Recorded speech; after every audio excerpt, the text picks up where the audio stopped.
देखिए, इसमें कोई दो राय नहीं कि आज के हमले वाक़ई में डराने वाले थे और इसकी वजह से एक दहशत का माहौल है। लेकिन अच्छी बात ये है कि चूँकि मिसाइल के हमले की सूचना पहले मिल जाती है, फिर अलर्ट जारी होता है, सायरन बजते हैं और लोग तुरंत ही शेल्टर में भाग जाते हैं और ऐसी स्थिति में उनके बीच में अगर आप कहें तो इसी वजह से उस मिसाइल की चपेट में आने से लोग बच जाते हैं। और इस वक़्त जैसा कि हमने आपको पहले तेल अवीव के एक लोकेशन को दिखाया था, अभी मैं आपको तेल अवीव का एक दूसरा लोकेशन दिखाऊँ। इस लोकेशन की सबसे बड़ी बात ये है कि कल शाम में मैं जेरूसलम की एक सांसद का इंटरव्यू लेने के लिए इसी कॉलोनी में आया था, जब उन्होंने मुझे बुलाया था और यहाँ पर मैं उनसे इंटरव्यू लेने आया था। और इसके ठीक दूसरी तरफ मॉल है, एक तरफ यहाँ पर यूनिवर्सिटी है और उसी लोकेशन पर एक मार्केट कॉम्प्लेक्स में उन्होंने मुझे मिलने के लिए बुलाया था, जहाँ पर मैंने उनसे बात की थी। और आज सुबह देखिए कि यहाँ पर मिसाइल गिरा है और मिसाइल की वजह से जो यहाँ पर क्षति पहुंची है वो तो आप देख ही रहे हैं।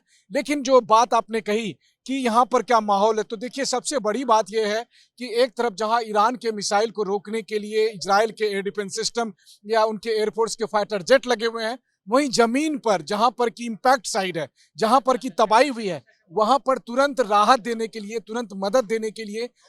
मैं जिस भी लोकेशन में जाता हूं, वहां देखता हूं कि तुरंत ही पर्याप्त संख्या में Israeli police force, home front command, IDF और दूसरे और जो सिक्योरिटी एजेंसी और इमरजेंसी सर्विसेज हैं, वो सब पहुंच जाते हैं और तुरंत ही वहां पर एक कैंप लगा दिया जाता है। और उस कैंप के जरिए एक तरफ जो यहाँ पर जो प्रभावित लोग हैं उनको वहां से निकालने में या उनको जिस तरह की मदद दी जा सकती है उनको पहुंचाने की कोशिश की जा रही है। वहीं दूसरी तरफ चाहे डॉग स्क्वाड हो, बम स्क्वाड हो, जो एक्सप्लोसिव एक्सपर्ट्स हैं, वो सब पहुंचकर उस पूरे इलाके की छानबीन करते हैं, एसेस करते हैं कि कहीं ऐसा तो नहीं कि मिसाइल का कोई हिस्सा या फिर एक्सप्लोसिव का कोई हिस्सा रह गया हो और बाद में फिर वहां पर धमाका हो सकता हो। और इसीलिए आप देखिए कि तुरंत ही जो इस वक्त आप टीवी 9 पर जो तमाम तस्वीरें देख रहे हैं, देखिए इस पूरे इलाके को कॉर्डन ऑफ किया गया। उस इलाके में उन्होंने अपना एक टेम्पररी बेस बना लिया है और सभी जो सिक्योरिटी एजेंसी से रिलेटेड जो लोग हैं वो उस हिसाब के जिनका जो काम है, जिनकी जो जिम्मेदारी है,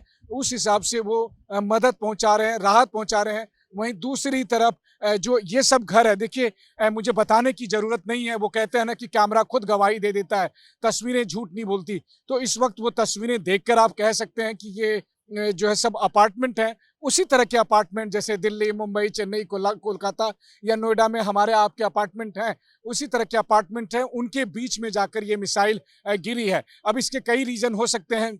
इसका एक बड़ा रीज़न ये भी हो सकता है कि जब इंटरसेप्ट करने की कोशिश की जाती है आसमान में, तो उस वक्त जहां इंटरसेप्ट किया जाता है वहां पर आकर मिसाइल गिरी हो। या फिर ये भी हो सकता है कि टारगेट उनका कहीं और था, तो वो कहते हैं कि कहीं पर निगाहें, कहीं पर निशाना। तो अगर टारगेट कहीं और था लेकिन मिसाइल का रूट डाइवर्ट करने में कामयाबी मिलती है और तब वो इस तरह के इलाके में गिरती है, ताकि पर्पस ये होता है कि कम से कम मिलिट्री एसेट्स को नुकसान पहुंचे। और इस वक्त अगर आप देख रहे हैं तो जिस तरीके से इजरायली डिफेंस फोर्सेस का, सिक्योरिटी फोर्सेस का जो इमरजेंसी रिस्पॉन्स है वो यहाँ पर दिख रहा है। लेकिन हाँ, ये भी बात भी सच है कि जहाँ तक इजरायली लोगों का ताल्लुक है, देखिए ये बात सच है कि इजरायली लोग पिछले कम से कम 3 साल से, तो मैं खुद भी देख रहा हूँ, जब हमास के रॉकेट के हमले होते थे या फिर हिजबुल्लाह के रॉकेट के हमले होते थे, और उस वक्त भी जैसे ही उन रॉकेट को डिटेक्ट किया जाता था, लोग तुरंत ही सायरन बजने के साथ यहाँ से भागकर सुरक्षित जगह पर चले जाते थे। और यही चीज़ अभी काम आ रही है। मैं ये कहता हूँ कि जिस लेवल का मिसाइल अटैक होता है